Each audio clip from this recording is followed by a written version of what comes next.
Fresque du facteur humain, c'est un atelier ludique et collaboratif dont l'objectif est d'ouvrir la boîte noire de notre cerveau, de comprendre pourquoi c'est si difficile de changer et d'identifier comment passer à l'action. Pendant l'atelier, on va déconstruire le fonctionnement de notre système cognitif pour apprendre à mieux le dompter.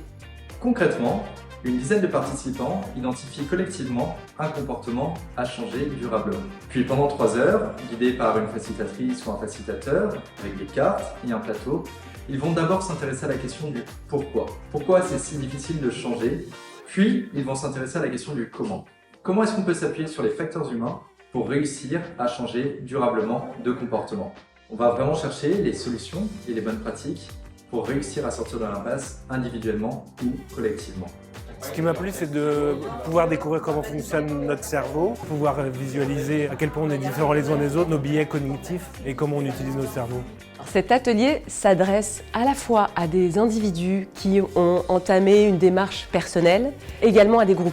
Les comités de direction l'utilisent pour travailler sur des comportements qu'ils souhaitent modifier à l'intérieur de leur équipe ou dans leur entreprise.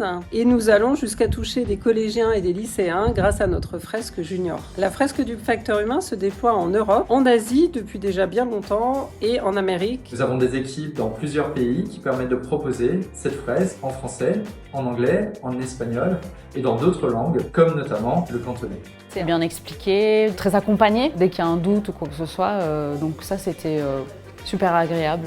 Le déploiement de la fresque et la formation des facilitateurs sont assurés par l'association L'Université du Facteur Humain. Nous sommes aujourd'hui plus de 400 personnes engagées dans le monde, des facilitateurs mais aussi des chercheurs en sciences cognitives.